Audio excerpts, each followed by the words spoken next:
Good morning, students. I am Deepak Sharma, Assistant Professor, Department of Commerce, Gosner College, Ranchi. Today, I am going to discuss business statistics with the students of BCom Semester 2.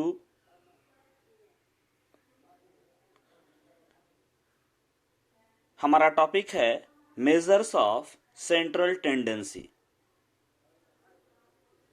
जिसे हम लोग हिंदी में केंद्रीय प्रवृत्ति की माप भी कहते हैं।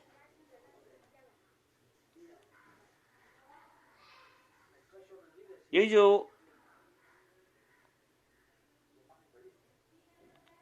सेंट्रल टेंडेंसी का मेजर है, ये एक तरह का न्यूमेरिकल मेजरमेंट है। इन शॉर्ट अगर इसके मीनिंग पर आया जाए, स्टैटिस्टिकल डेटा जो है वो लार्ज नंबर्स में होते हैं। लार्ज नंबर्स के कारण वो ज़्यादा कॉम्प्लेक्स हो जाते हैं, कंफ्यूजन क्रिएट करते हैं। दूसरी ओर ह्यूमन बीइंग का नेचर भी ये है कि वो लार्ज और कॉम्प्लेक्स इंफॉर्मेशंस को याद नहीं रख सकता। इसलिए ज़रूरी है कि एक साधारण, सहज, एक सिंपल फिगर हो जिसे ह्यूमन बीइंग याद रख सके, जिससे हमारा कंपैरिजन आसानी से हो। यही हमारा मेजर्स ऑफ सेंट्रल टेंडेंसी है, जिसे हम एवरेज भी कहते हैं। अगर मीनिंग पर आए, condensation of data is necessary in statistical analysis. This is because a large number of big figures are not only confusing but also difficult to analyze. Therefore, in order to reduce the complexity of data and to make them comparable, it is necessary that various phenomena which are being compared are reduced to a single figure. The first of such measures is averages or measures of central tendency. Measures of central tendency is a typical value of the entire group or data. It describes the characteristics of the entire mass of data. It reduces the complexity of data and makes them to compare. Human mind is incapable of remembering the entire mass of unwieldy data. So, a simple figure is used to describe the series which must be a representative number. It is generally called a measure of central tendency or the average. अगर इसका मतलब हिंदी में देखें हम, तो केंद्र प्रवृत्ति की माप तो हिंदी में नाम है ही इसका। अब इसके अर्थ पर आते हैं। सांख्यिकी विश्लेषण में आंकड़ों का संघनन आवश्यक है। ऐसा इसलिए है क्योंकि ज्यादा संख्या में बड़े आंकड़े न केवल भ्रम पैदा करते हैं, बल्कि उनका विश्लेषण करना भी मुश्किल हो जाता है। इसलिए आंकड़ों की जटिलता को कम करने और उन्हें तुलना करने योग्य बनाने के लिए यह आवश्यक है कि विभिन्न घटनाओं जिनकी तुलना की जा रही है एकल आंकड़े में कम हो जाए। ऐसे उपायों में से पहला केंद्रीय प्रवृत्ति का औसत या माप है। केंद्रीय प्रवृत्ति की माप पूरे समूह या आंकड़ों का एक विशिष्ट मूल्य है। यह आंकड़ों के पूरे द्रव्यमान की विशेषताओं का वर्णन करता है और उन्हें तुलना करने लायक बनाता है। इंसानी दिमाग संपूर्ण द्रव्यमान को याद रखने में असमर्थ है। इसलिए श्रृंखला का वर्णन करने के लिए एक एकल आकृति या एकल संख्या का उपयोग किया जाता है, जो एक प्रतिनिधि संख्या होनी चाहिए। इसे ही आमतौर पर केंद्रीय प्रवृत्ति या औसत का एक माप कहा जाता है। अब सवाल ये उठता है कि कंडेंसेशन ऑफ डेटा क्यों जरूरी है। एक उदाहरण हम ले लेते हैं। मान लेते हैं कि किसी क्लास में 100 स्टूडेंट्स हैं और हमें उस क्लास के बच्चों का पॉकेट मनी पता करना है। हम हर एक बच्चे से पूछकर उसका पॉकेट मनी पता कर लेते हैं, उसे रिकॉर्ड कर लेते हैं। अब 100 स्टूडेंट्स हैं, हर एक का पॉकेट मनी हमने पता कर लिया। क्या हर एक बच्चे का, हर एक स्टूडेंट का पॉकेट मनी इंडिविजुअली, व्यक्तिगत तौर पर याद रखना संभव है? मेरे ख्याल से नहीं। तो क्या जरूरी है? 100 स्टूडेंट्स के पॉकेट मनी की जो सूचना है उसको एक सिंगल इंफॉर्मेशन, एक सिंगल डिजिट, एक सिंगल फिगर में, मतलब एकल आंकड़े में उसको लाया जाए। फायदा यह होगा कि 100 इंफॉर्मेशंस के कंपैरिजन में एक सिंगल इंफॉर्मेशन को याद रखना आसान हो जाएगा। यही हमारा मेजर ऑफ सेंट्रल टेंडेंसी है, जिसे हम एवरेज भी कहते हैं। अब सेंट्रल टेंडेंसी के कुछ या एवरेज के कुछ फंक्शंस हैं, कार्य हैं। To facilitate quick understanding of complex data, जटिल सूचनाओं को शीघ्रता से समझने में सुविधा प्रदान करता है। लार्ज इंफॉर्मेशंस है, जब इंफॉर्मेशंस लार्ज हैं तो वो कॉम्प्लेक्स होंगे ही। तो कॉम्प्लेक्स इंफॉर्मेशन को समझना उतना आसान नहीं होता, लेकिन measures of central tendency complex informations को भी इजीली अंडरस्टैंडेबल बना देता है। दूसरा फंक्शन अगर देखा जाए तो वो है to facilitate comparison. Central tendency mass information को सिंगल फिगर में ले आता है। अब सिंगल फिगर में इंफॉर्मेशन आ जाने के बाद में कंपैरिजन आसान हो जाता है। मान लेते हैं कि किसी फर्म में 2 डिपार्टमेंट हैं, department A, department B. Department A जो है उसका एवरेज मंथली सेल हमें पता है और डिपार्टमेंट बी का भी एवरेज मंथली सेल पता है। जब दोनों डिपार्टमेंट के एवरेज मंथली सेल्स हमें पता हैं तो दोनों डिपार्टमेंट के बीच में कंपैरिजन करना आसान हो जाएगा और हम ये कह सकते हैं कि किस डिपार्टमेंट का सेल ज्यादा है या किस डिपार्टमेंट का सेल कम है।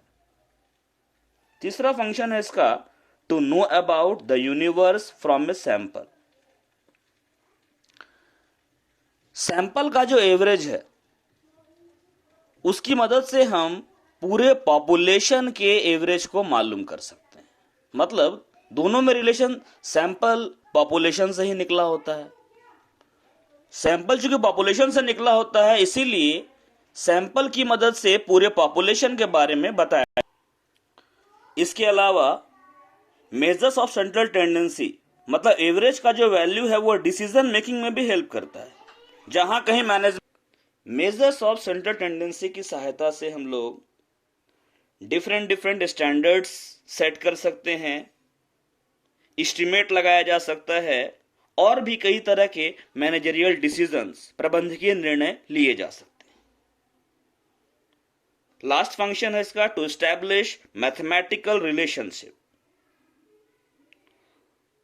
2 डिफरेंट वेरिएबल के बीच में सेंट्रल टेंडेंसी के मेजर की सहायता से हम लोग मैथमेटिकल रिलेशनशिप एस्टैब्लिश कर सकते हैं। Characteristics of A typical average.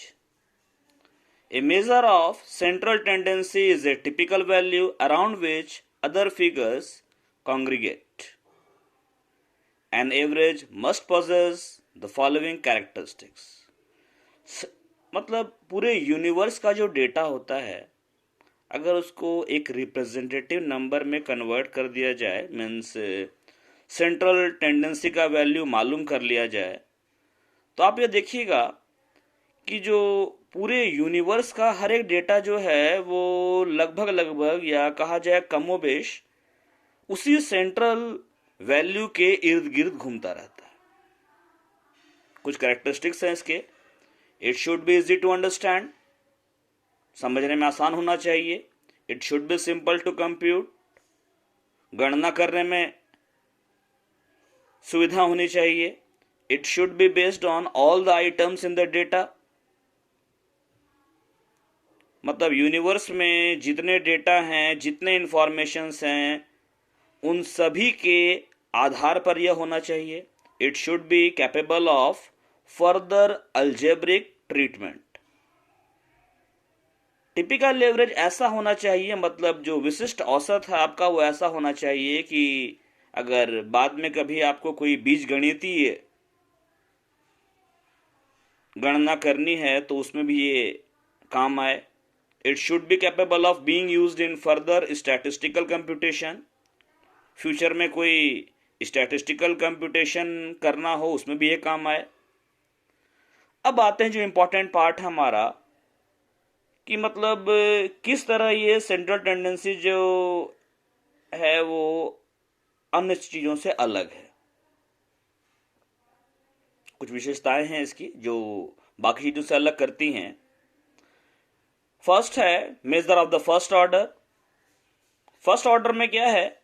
They show a tendency to concentrate at certain values.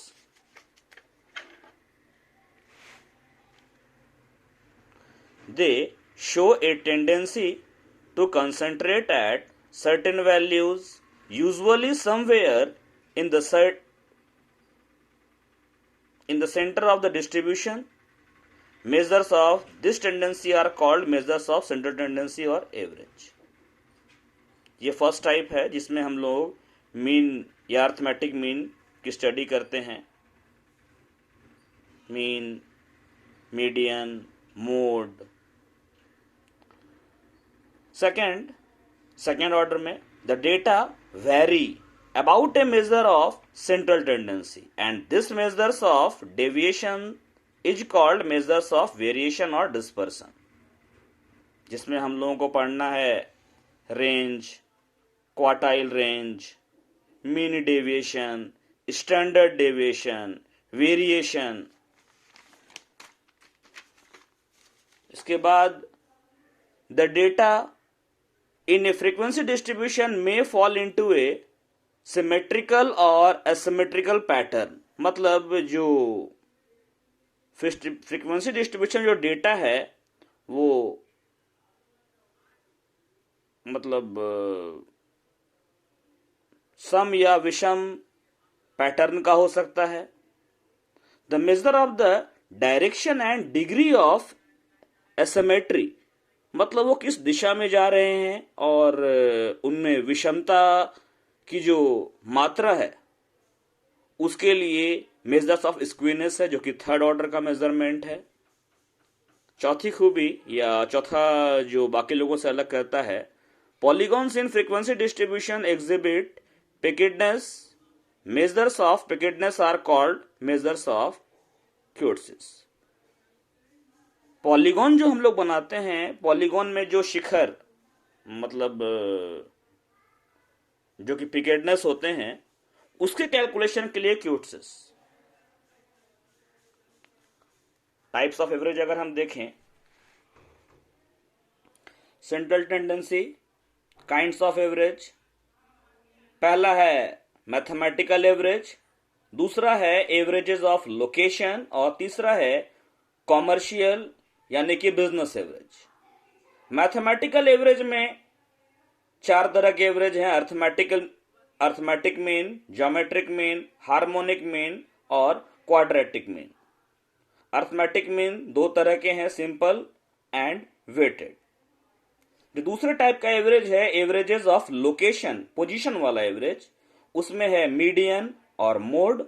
और तीसरा है कॉमर्शियल एवरेज जिसमें है जिसके तीन टाइप हैं, मूविंग एवरेज, प्रोग्रेसिव एवरेज और कंपोजिट एवरेज। इसके बाद हम लोग अपना पहला टॉपिक अर्थमेटिक मीन स्टार्ट करेंगे, जिसमें प्रैक्टिकल पोर्शन भी है। आप लोग पहले इस थ्योरेटिकल पोर्शन को देख लीजिए, पढ़ लीजिए, समझ लीजिए, फिर प्रैक्टिकल में चलते हैं। Thank you.